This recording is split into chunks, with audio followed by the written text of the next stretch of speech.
Diabetics বা sugar চিনির থেকেও বেশি বাড়ে এই 7টি খাবারে। অথচ বাঙালিরা না বুঝে এসব খাবার বেশি পরিমাণে খেয়ে থাকেন। তবে সাবধান, ভুলেও এই 7টি খাবার খাবেন না। মডার্ন মেডিকেল সায়েন্স বলছে এসব খাবার আপনার জন্য চিনির থেকেও বেশি ক্ষতিকর। নিজের অজান্তেই না জেনে বুঝেই এই 7 খাবার খেয়ে বিপদ ডেকে আনছেন আপনারা। জানুন কি বলছেন বিশেষজ্ঞ ডাক্তাররা। বলা যেতে পারে ডায়াবেটিক্স সাইলেন্ট কিলার। প্রতিনিয়ত বিশ্বজুড়ে ডায়াবেটিসে আক্রান্ত রোগীর সংখ্যা বেড়েই চলেছে। সাধারণত রক্তে যখন সুগারের মাত্রা বৃদ্ধি পেয়েছে এমন কথা কোনো রোগী শোনে, তখন প্রথম অবস্থাতে অনেকের মিষ্টি খাওয়া অথবা চিনি খাওয়া বন্ধ হয়ে যায়।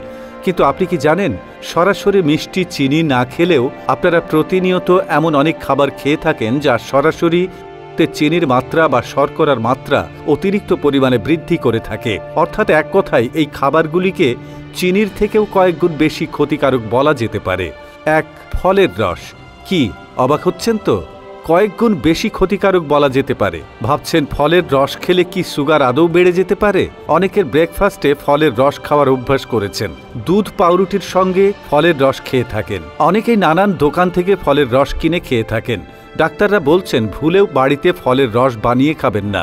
গোটা ফল খান সব সময়, কারণ শুধু ফলের রস খেলে তার মধ্যে ফাইবার একদমই শূন্য হয়ে যায়, ফলে গ্লাইসেমিক ইন্ডেক্স অনেকটা বেড়ে যায়। গোটা ফল খান যেখানে ফাইবার পরিপূর্ণ থাকায় তার গ্লাইসেমিক ইন্ডেক্স অনেকটা কম থাকে, ফলে সুগার বাড়ে না। অন্যদিকে বাইরের দোকান থেকে কিনে ফলের রস খেলে সেই ফলের রস টেস্ট বাড়ানোর জন্য স্যাকারিন বা চিনি মেশানো হয়, যা অত্যন্ত অস্বাস্থ্যকর। চলতি ফলের রস একেবারেই নয়, কারণ এতে প্রচুর পরিমাণে কৃত্রিম শর্করা থাকে, যা ডায়াবেটিক রোগীদের জন্য বিষের সমতুল্য।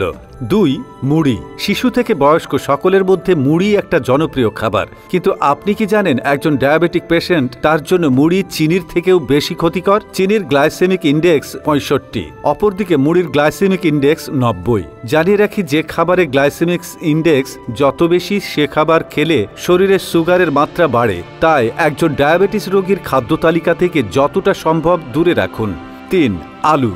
প্রায় সব ধরনের রান্নাতেই আমরা আলু ব্যবহার করে থাকি। তবে জানিয়ে রাখি, আলুর গ্লাইসেমিক ইন্ডেক্স সহজে রক্তে শর্করার মাত্রা বৃদ্ধি করতে পারে ডায়াবেটিক্স রোগীদের।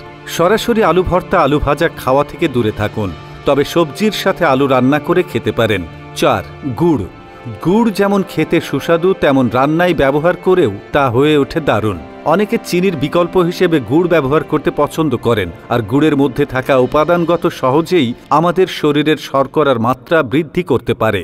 এর গ্লাইসেমিক ইন্ডেক্স প্রায় 84। এর কতটা ক্ষতিকর তা হয়তো আলাদা করে বলার প্রয়োজন নেই। 5, ময়দা। ডায়াবেটিকদের জন্য ময়দা একেবারেই ভালো নয়, কারণ এতে নানান ধরনের সমস্যা হতে পারে। এমনকি এতে রক্তের শর্করার পরিমাণ বেড়ে যেতে পারে। তাই একেবারে ময়দা খাওয়া চলবে না। বলতে পারি, আমরা অনেকেই চায়ের সঙ্গে বিস্কুট খেয়ে থাকি, আর এই বিস্কিটের প্রধান উপকরণ ময়দা। এড়িয়ে চলতে পারলে ভালো। শুধু ডায়াবেটিস থাকলে, সুস্থ থাকতে হলেও ময়দার তৈরি কোনো কিছু দাঁতে কাটবেন না সকালবেলায়। 6, খেজুর। নানান ধরনের খনিজ এবং ভিটামিন এ সমৃদ্ধ খেজুর। খেজুর খেয়েছেন, তবে মনে রাখবেন ডায়াবেটিস রোগীদের জন্য খেজুর একদম ভালো না। এর ফলে সুগারের সমস্যা তৈরি হতে পারে। খেজুরের গ্লাইসেমিক ইন্ডেক্স 112, যা বহু ফল থেকে বেশি। এছাড়া খেজুরের গ্লাইসেমিক লোড হল 42। তাই মাথায় রাখতে হবে যে এই ফল বেশি খাওয়া একেবারেই উচিত হবে না, এতে সমস্যা বাড়বে। 7, কাঁঠাল। মূলত গ্রীষ্মকালীন মৌসুমি বাজারে এই ফল দেখতে পাওয়া যায়। এই ফল খেতে দারুণ হলেও কিন্তু তা মুখে তুলবেন না ডায়াবেটিস রোগীরা। এই ফলে গ্লাইসেমিক ইন্ডেক্স হল 175 এবং প্রতিটি রোগীকে এর থেকে দূরে থাকার পরামর্শ দিয়েছেন চিকিৎসকেরা। খাওয়া এড়িয়ে চলা উচিত।